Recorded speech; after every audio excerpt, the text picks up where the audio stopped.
दोस्तों, जैसा कि आप जानते हैं, फिलहाल का समय भारतीय बाजार के लिए काफी चुनौतीपूर्ण है। बाजार में लाल निशान बने हुए हैं और निवेशकों में असमंजस का माहौल है। आज के वीडियो में हम न सिर्फ इन परिस्थितियों का विश्लेषण करेंगे बल्कि कुछ महत्वपूर्ण सुझाव और भविष्य की संभावनाओं पर चर्चा भी करेंगे, ताकि आप अपने निवेश को समझदारी से संभाल सकें। वर्तमान मार्केट की स्थिति का विश्लेषण। पिछले कुछ दिनों से बाजार में गिरावट का दौर जारी है। बाजार कभी कभी ऊपर उठता है, लेकिन फिर तेज गिरावट देखने को मिलती है। इसके मुख्य कारण हैं: एक, अंतर्राष्ट्रीय बाजारों का प्रदर्शन, जहां अन्य विश्व बाजारों में सुधार या तेजी देखी जा रही है, वहीं भारतीय बाजार पिछड़ रहा है। 2, आंतरिक आर्थिक दबाव, जीडीपी में गिरावट, कमजोर उपभोक्ता मांग और विदेशी निवेशकों का निवेश वापस लेना प्रमुख कारण हैं। 3, रुपए का अवमूल्यन, डॉलर के मुकाबले भारतीय रुपया लगातार कमजोर हो रहा है, जिससे विदेशी निवेशकों को नुकसान हो रहा है। निवेशकों के लिए सुझाव। अब सवाल यह उठता है कि इस स्थिति में एक निवेशक को क्या करना चाहिए। तो दोस्तों, यहाँ मैं कुछ महत्वपूर्ण सुझाव साझा करना चाहूँगा। 1, दीर्घकालिक सोच रखें। अगर आप स्टॉक मार्केट में निवेश करते हैं तो हमेशा दीर्घकालिक दृष्टिकोण अपनाएं। बाजार के उतार चढ़ाव से डरने की जरूरत नहीं है। इतिहास गवाह है कि भारतीय बाजार ने लंबे समय में हमेशा बेहतर प्रदर्शन किया है। 2, सही सेक्टर्स में निवेश करें। वर्तमान स्थिति में आईटी, फार्मा और इंफ्रास्ट्रक्चर सेक्टर निवेश के लिए अच्छे विकल्प हो सकते हैं।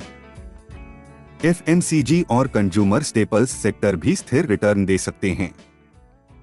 बजट में सरकार द्वारा ग्रीन एनर्जी और इलेक्ट्रिक व्हीकल्स पर जोर दिए जाने की संभावना है। इन सेक्टर्स में निवेश पर विचार करें। 3, म्यूचुअल फंड और एसआईपी का सहारा लें। यदि आप सीधे स्टॉक्स में निवेश करने को लेकर अनिश्चित हैं, तो म्यूचुअल फंड और एसआईपी बेहतर विकल्प हो सकते हैं। ये आपको नियमित निवेश की आदत डालने और बाजार के जोखिम को संतुलित करने में मदद करेगा। 4, रुपए की कमजोरी का लाभ उठाएं। रुपए की गिरावट से निर्यात आधारित कंपनियों को लाभ होता है। आईटी और फार्मा कंपनियों की तरफ ध्यान दें, क्योंकि इनका बड़ा हिस्सा निर्यात पर निर्भर करता है। 5, रिजर्व फंड बनाएं। इस अनिश्चित समय में अपने पोर्टफोलियो में कुछ नकदी सुरक्षित रखें। बाजार में भारी गिरावट के समय यह आपको सस्ते दाम पर अच्छे स्टॉक्स खरीदने में मदद करेगा। भविष्य की संभावनाएं और सरकार से उम्मीदें। फरवरी में आने वाला बजट बाजार की दिशा तय करने में अहम भूमिका निभाएगा। सरकार से यह उम्मीद की जा रही है कि एक, आयकर में छूट, मध्यम वर्ग की जेब में ज्यादा पैसा डालने के लिए आयकर स्लैब में सुधार किया जा सकता है। 2, इंफ्रास्ट्रक्चर पर जोर। बड़े पैमाने पर इंफ्रास्ट्रक्चर प्रोजेक्ट्स को बढ़ावा देकर रोजगार और निवेश बढ़ाने की उम्मीद है।